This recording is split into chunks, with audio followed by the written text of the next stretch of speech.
Я приветствую вас, братья и сестры, в этот час. И благодарен Богу за оказанное доверие, за возможность также здесь с вами вместе совершать служение. Понимаю, что и там тоже нужно было совершать служение. Мы понимаем также, что и здесь это важно делать. И я думаю, что Бог даст нам силы, чтобы вместе трудиться, чтобы здесь весь Евангелие могла распространяться, чтобы дело Божье могло продвигаться. И очень важно, чтобы мы могли понимать, в чем оно заключается, это дело Божье. Вы знаете, да, что у нас есть такая традиция, как сегодня было сказано, мы в конце года собираемся, чтобы проводить молитвенные чтения. Эти молитвенные чтения, они, как правило, даны для того, чтобы мы могли приготовиться к Новому году и, скорее всего, приготовиться к вечере Господней, потому что вечеря – это особое такое служение, которое позволяет нам обновить завет с нашим Господом, переосмыслить наши отношения с нашим Богом. И мы, как люди, мы всегда склонны к некоторым таким условностям. Вы знаете, да, что для людей этого мира они очень ждут Нового года. Почему? Потому что Новый год – это новые возможности, да, это новые какие-то надежды. Я считаю, что для человека Божьего гораздо лучше есть такое преимущество, что для него нет необходимости, чтобы Новый год начинать именно 1 января, потому что вечеря, по сути, это есть обновление завета, это, по сути, есть как Новый год, да, для человека, это открытие новых возможностей, которые Бог дает для человека. Поэтому мы с вами в течение этой недели будем молиться, будем готовиться, будем вместе искать Господа, чтобы подойти к субботе, к вечере, именно уже с приготовленным сердцем. И тема, которую мы будем с вами размышлять, она изложена здесь, в этом пособии, называется «Идем вместе, провозглашая трехангельскую весть». Авторы этих тем – это Ангел и Дискиль Родригес, это отец и дочь, они написали. Но первая тема была именно составлена Тедом Вильсоном, президентом нашей Всемирной Церкви Адвентистов Седьмого дня. И я приглашаю, чтобы мы могли сейчас вместе с вами познакомиться. Сначала я хотел бы вам зачитать обращение нашего брата Теда Вильсона, пастора, а потом мы познакомимся с самой темой. Тема называется «Трехангельская весть. Миссия Церкви». Беспрецедентный, слово которое в последнее время чаще других используется для описания событий, происходящих в мире. Еще никогда события такой важности не происходили одновременно в течение такого короткого периода времени, оказывая сильнейшее влияние почти на каждый аспект жизни. Возникает ощущение, что вот-вот произойдет что-то чрезвычайно важное, но предсказания по поводу будущего расплывчаты и неопределенные. И именно теперь для адвентистов Седьмого дня настало время провозглашать трехангельскую весть из книги Откровения, 14 глава, 6 по 12 стих, в силе Святого Духа. Провозглашать последнюю весть предостережений погибающему миру – самая важная работа. На протяжении молитвенной недели 2021 года мы будем глубоко исследовать эту важнейшую весть, в центре которой Иисус Христос и Его праведность.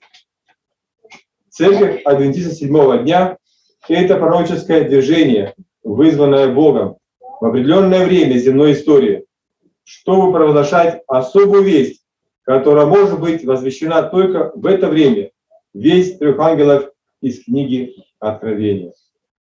Сегодня время изучать эту весть, искренне молиться, быть открытым для Божьего водительства и полностью посвятить себя Богу, сказав: «Я буду провозглашать трехангельскую весть».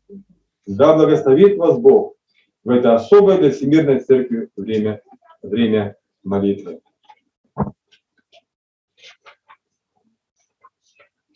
Итак, трехангельская весть и миссия Церкви. Во все века Бог ставил перед собой своим народом определенную задачу она могла быть выполнена различными способами, но ее конечная цель всегда была и остается. Это неизменно привести людей к спасительным отношениям с Богом, которые будут длиться всю вечность. Более 2500 лет назад Бог призвал одного молодого человека к важной миссии, выполнение которой не ограничивалось временем его жизни, но достигло и нашего времени и простирается также вперед. Управляя бесстрашие перед царями, Даниил был ярким светом, служа тем, кто занимал высокие посты при дворе, находясь в присутствии царя царей, который открывает тайны и показывает, что будет в последние дни. Это пророчество, особенно пророчество о последнем времени, названы в Откровении 10 глава книжкой, запечатанной до конца времени. Иоанну сказано: «Пойди, возьми раскрытую книжку, возьми и съешь ее, она будет горька в чреве твоем, но в устах она будет сладка, как мед». В Откровении 10 глава Иоанн является прообразом Божьего народа, пережившим в 1844 году великое разочарование. Раскрытая книжка – это книга Даниила, содержащая пророчество о 2300 годах, относящихся к очищению святилища и началу следственного суда. Адвентистам было отрадно, то есть они сладко было верить в то, что Иисус вот-вот придет. Но когда Он не пришел, как ожидалось, это обернулось горьким разочарованием. Они проповедовали весть о возвращении Иисуса. Но была еще дополнительная весть, которая по Божьему замыслу должна быть провозглашена по всему миру. Трехангельская весть – это весть, разделенная на 3 части. И она содержится в книге Откровения, 14 глава, 6 по 12 стихи. Я приглашаю, давайте мы с вами сейчас откроем книгу Откровения, 14 глава, 6 по 12 стихи, и прочитаем, что это, или вернее, мы вспомним, в чем заключается эта весть. И слышал я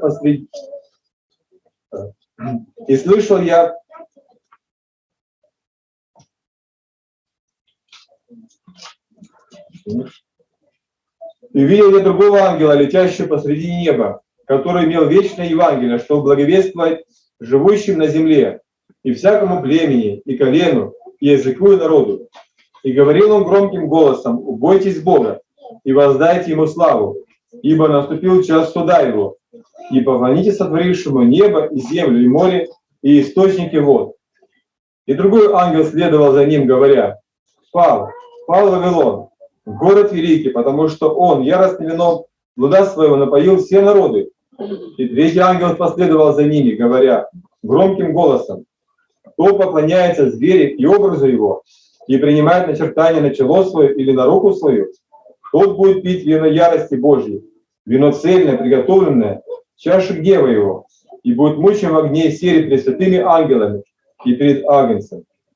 И дым мучения будет восходить во веки веков, и не будет иметь покоя ни днем, ни ночью, поклоняющийся зверю и образу его, и принимающий начертание имени его. Здесь терпение святых, соблюдающих заповеди Божьи и веру в Иисуса». В трудах Духа Пророчества сказано, что первая и вторая вести были провозглашены первыми адвентистами. Третья весть добавится к первым двум и будет провозглашена непосредственно перед возвращением Иисуса. Эти 3 вести будут последним обращением Бога к этому миру. Наша миссия, как Божьей Церкви, остатка, непредельно ясно определена в трудах Духа Пророчества. Особой миссией адвентиста 7-го дня является нести весть миру и стоять на страже истины. Им было верено последнее предостережение к погибающему миру. Слово Божие освещает адвентистов словно своим чудесным светом. Господь поручил им самую почетную миссию — возвестить миру весть 1, 2 и 3 ангела. И нет более важной работы, чем это. Адвентисты не вправе занимать свое внимание чем-то иным. Мир должен быть предупрежден, а народу Божьему следует оставаться верным своему призванию. Так, как Бог доверил нам провозглашение этой вести миру, очень важно, чтобы мы понимали эту весть и важность ее провозглашения. Итак, первая весть. Мы сейчас немножко более подробно разберем, в чем ее суть. Первая весть, она записана в книге Откровения, 14 глава, 6-7 стих, мы читали об этом. И там есть, она провозглашает вечное Евангелие, спасение благодатью Христова и праведностью Христовой, его оправдывающие и очищающие силы. Ангел объявляет, что наступил час суда его. И необходимо также обратиться к истинному Богу, необходимо обратиться к поклонению Богу и признать, что Он является нашим Творцом. Утверждение, что мы живем в час суда, оно основано на книге пророка Даниила, это 8 глава, 14 стих. Спустя 2300 вечеров и утр, там сказано так, что святилище очистится. Мы понимаем, что 2300 вечеров и утр — это 2300 лет. Итак, с 22 октября 1844 года мы живем во время следственного суда, очищения небесного святилища. По результатам этого суда будет определено, кто будет вознесен на небо, и там будет проводить тысячелетнее царство, когда вернется Иисус. Призыв поклониться Богу как Творцу возлагает на людей ответственность за соблюдение субботы, дня, который Бог выделил как памятник творческой силы.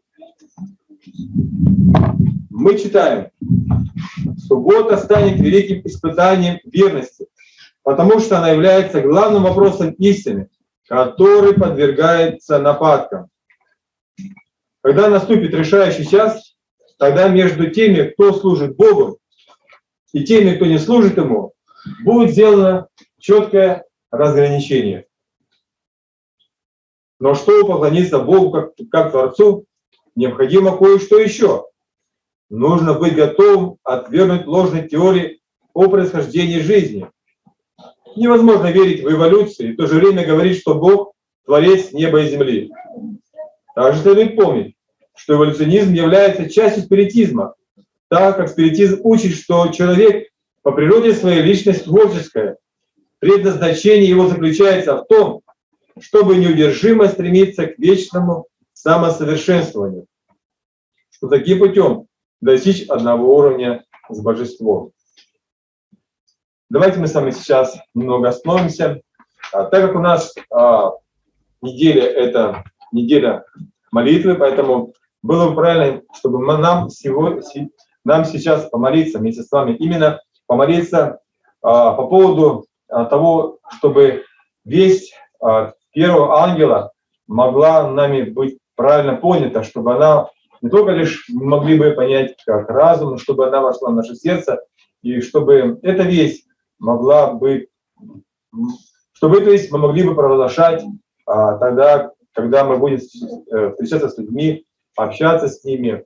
Конечно, нет необходимости сразу об этом говорить людям, но тем не менее, то есть говорить о том, что идет час суда его, я думаю, что это важно. Почему? Потому что час суда для нас — это час спасения, это час возможности.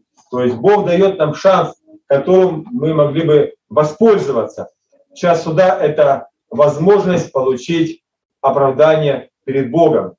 Мы привыкли помнить, понимать, что час суда, что это, мы как люди, живущие в этом мире, понимаем, что суд — это нечто такое, знаете, как страшно, да? Но по сути суд, Божий суд — это, во-первых, это восстановление справедливости, а во-вторых, это возможность получить спасение. Когда мы приходим на суд, это не означает, что нас должны осудить, это означает, что нам дается шанс к спасению.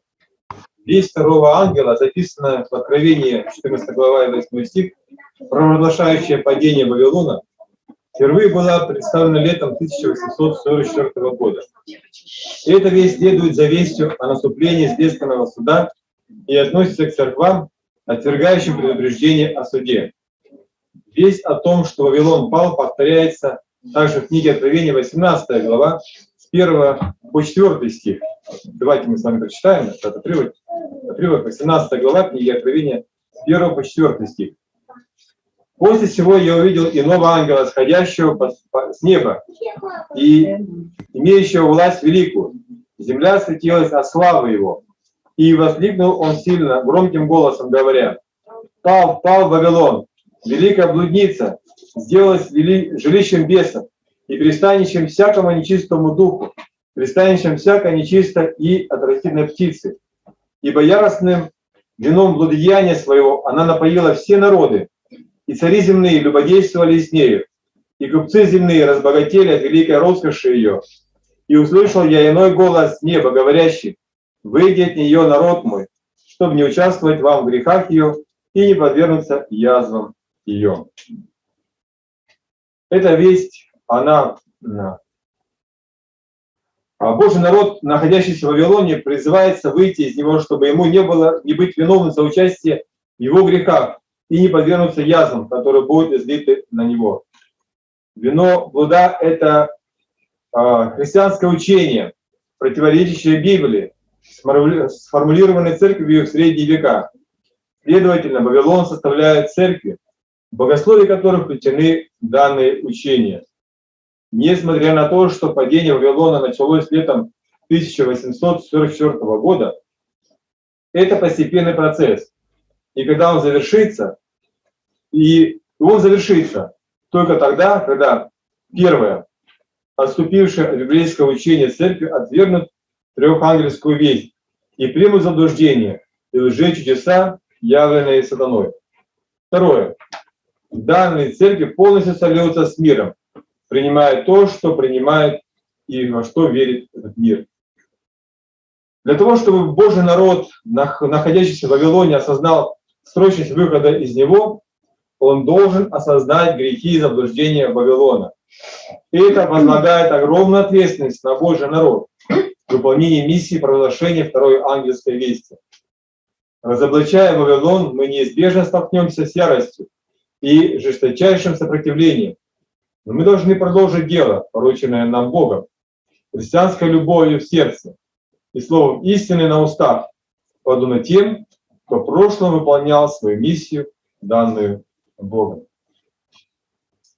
Я приглашаю здесь также нам остановиться для того, чтобы вознести еще одну молитву, попросить, чтобы Господь помог нам, чтобы мы могли перенести те трудности, переживания, которые могут быть в нашей жизни, тогда, когда нам нужно будет также продолжать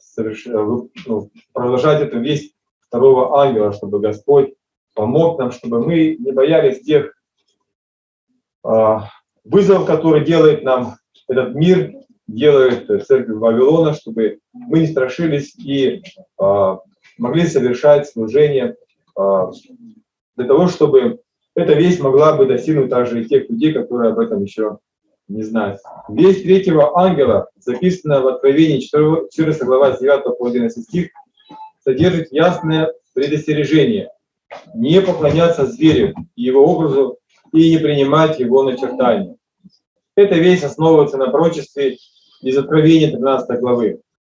Зверь представляет отступническую церковь. Образ этого зверя представлен вторым зверем, олицетворяющим Соединенные Штаты. Обрати внимание на пояснение Эллен Уайт. Для того, чтобы Соединенные Штаты создали образ зверя, церковная иерархия должна до такой степени контролировать гражданское правительство, чтобы использовать его полномочия для достижения своих целей. На протяжении более 200 лет Соединенные Штаты были маяком религиозной свободы. Однако, согласно библейскому пророчеству, наступит время, когда религиозная свобода в этой стране будет попрана. Возникнет религиозно-политическое движение, который примет законы, выполняющие желания отступнических церквей. Итогом такого союза церкви и государства станет нетерпимость по отношению к любому, кто не согласен с его требованиями. Начертание зверя – это соблюдение ложного дня поклонения. Такая практика укрепляет авторитет зверя. Католическая церковь изменила седьмой день субботы на воскресенье. Другие церкви говорят, что поклоняется в воскресенье память о воскресении Христа. Это противоречит библейскому учению. Лидеры отступнических церквей будут в ярости, так как они не смогут опровергнуть библейское доказательство святости субботы. И поэтому соблюдающих субботу будут преследовать и бросать в тюрьму. Время этих событий, когда будет звучать весть третьего ангела, люди увидят, что пророчество, оно в точности сбывается, как и предсказывали соблюдающие субботу. По мере нарастания конфликта между истинной и ложной церковью, Божьей церкви, происходит просеивание. Как только приблизится буря, многие уверовавшие в евангельскую весть, но не осветившиеся через послушание истине, откажутся от своих взглядов и пополнят ряды ее врагов. Соединившись с миром и исполнившись его духом, они смотрят на вещи почти так же, как мир. И когда наступят испытания, они будут готовы избрать легкий путь. Такие люди станут злейшими врагами своих прежних братьев. Те, кто останется верен своему Спасителю, продолжит возвещать архангельскую весть, предоставив ему позаботиться о результатах. Они с просветленными лицами будут торопиться принести небесную весть во все уголки земли. Эта весть будет распространяться не столько человеческой мудростью, сколько глубоким убеждением Духа Божьего. Истина ясно открыта, и истинные дети Божьи разрывают узы, связывающие их. Несмотря на сплоченные силы противников истины, большое число обращенных перейдет на сторону Господа. Братья и сестры, наблюдая происходящее в мире, мы должны пробудиться, обратиться к Божьему Слову и быть готовы к тому, что произойдет. Только полностью полагаясь на Иисуса и силу Святого Духа, мы можем устоять и завершить дело, которое Бог предназначил для нас. Он готовит свой народ к излитию позднего дождя, представляя нам возможность громко провозглашать евангельскую весть. Сегодня я призываю вас откликнуться на Божий призыв, сказав: «Господь, я желаю провозглашать евангельскую весть Твоей силы. Я готов идти туда, куда Ты направишь меня. Аминь». Аминь. Давайте мы с вами еще ответим на некоторые вопросы, и потом у нас будет еще молитва. Почему важно изучать евангельскую весть в более широком контексте библейского пророчества? Почему важно изучать евангельскую весть в более широком контексте библейского пророчества?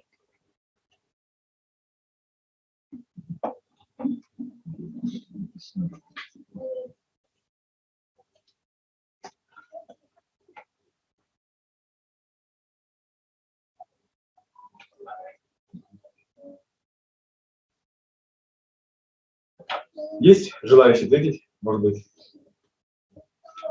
Ну, это наши сегодня вопросы, они основаны на том, что мы с вами читали, что мы с вами слышали. Эта весть, она затрагивает именно о возвращении нашего Господа на эту землю. И это такое долгожданное событие, к которому Господь нас готовит, и мы понимаем, что это такой рубеж, который нам нужно будет перейти. И это очень такое грандиозное событие, поэтому Бог хочет, чтобы мы могли быть приготовлены к этому важному событию, которое Он ожидает от своего народа, быть готовыми к встрече своего Господа. Когда какой-нибудь руководитель приезжает в какое-нибудь место, то обычно всегда в этом месте всегда наводится такой порядок, да, такой. Но Господь хочет, чтобы и в нашей душе тоже мог быть наведен этот порядок, чтобы мы не только лишь других людей готовили к этому событию, но и сами были готовы к возвращению своего Господа.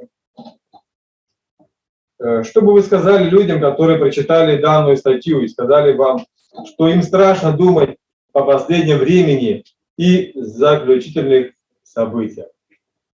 Когда люди говорят, что им страшно думать, что будет, что ждет их впереди, какая для них есть надежда? Во-первых, надо понять, а что конкретно им страшно, какого рода страх они испытывают.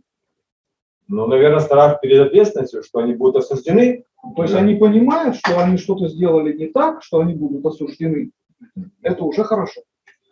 И, наверное, то, что Бог не только лишь Он оправдывает человека, но дает ему еще и силы, чтобы бороться с теми недостатками, которые есть в жизни человека. Да? То есть Бог еще наделяет человека силой Святого Духа для того, чтобы он мог победить тот грех, который живет в нем. Поэтому надежда для него есть очень большая, хорошая. Как бы вы объяснили суть евангельской вести, если вы должны были поделиться ей с другом, который никогда о ней не слышал? Высказать. Люди вообще, которые не знают и не слушали, да, работают. У них, конечно, Нет, здесь сказано о евангельской вести. Евангельская весть — это о том, что у нас есть у всех надежда на спасение. Есть у нас Спаситель. Иисус Христос. О нем мы должны говорить. Спасибо большое. Есть еще, может быть, еще мнение? Но наша церковь, она как бы и, как сказать, отличается от множества других тем, что мы несем вот эту евангельскую весть. Мы на ней ее очень внимательно изучаем, да, и понимая вот этот свет, который заложен для последнего времени, мы как раз таки призваны Богом вот, возвещать погибающему миру, чтобы люди одумались, чтобы люди остановились и хотя бы даже просто задумались, возможно, да, может быть, сразу не принимали, но хотя бы начали размышлять, что будет в этом случае, что будет так, к чему мы идем, почему и что вообще происходит. Ведь действительно очень много, возможно, искренне верующих людей, да, в других, возможно, деноминациях, они не слышали, им это не преподносится, им это не открывается, на каком пути, на каком этапе жизни сейчас люди находятся, и вообще все человечество, да, и насколько важно понимать, где ты, в Вавилоне ли ты, или ты с Господом, да, соблюдаешь ли ты полностью все то, что от тебя Бог требует, либо ты идешь своим путем, топаешь туда, где тебе удобно, да, удобоваримо, называя себя верующим. То есть вот эти моменты, они, конечно же, очень важны для нас, для всех важны, в том числе для нас. И о том, что идет время суда уже. Спасибо. Спасибо за ваши также комментарии, за ваши пояснения. И, наверное, закончить сегодняшнее чтение я приглашаю, чтобы мы могли помолиться как раз о том, чтобы Господь помог нам именно переживать, то есть вместе, чтобы могли наполняться этим духом, и чтобы мы могли понимать, в чем заключается евангельская весть. И в течение последующих чтений мы также будем об этом иметь размышления и будем изучать. Пожалуйста, если у вас, может быть, одна-две молитвы будет из зала, и потом в завершении будет моя молитва. Дорогой наш любящий Небесный Отец, в этот час мы благодарим Тебя за любовь, заботу Твою. Мы благодарим Тебя за эту евангельскую весть, которую Ты дал своему народу для того, чтобы дети Твои могли быть соучастниками того служения, которое Ты, Боже, планировал здесь совершить, чтобы люди этого мира, чтобы люди, живущие на этой земле, могли услышать о той любви, о том спасении, которое Ты предлагаешь своему народу. Боже Небесный, Творец неба и земли, мы благодарим Тебя за эту евангельскую весть, благодарим Тебя за предостережение, благодарим Тебя за то, что Ты показываешь нам важность повиновения Твоим заповедям. Мы благодарим Тебя за важность послушания Твоей воли. Мы благодарим Тебя, Господь, за духовные дары, которые Ты нам даешь через Слово Твое. Мы благодарим Тебя за любовь Твою, милость Твою. Благослови, Господи, каждого из нас, чтобы вера наша могла возрастать, чтобы нам все более и более утверждаться в Тебе и приобретать Твой небесный характер. Наполни сердце каждого из нас Духом Святым. Мы благодарим Тебя за то служение, которое Ты доверил нам. Во имя Иисуса Христа благодарим Тебя и славим. Аминь. Аминь.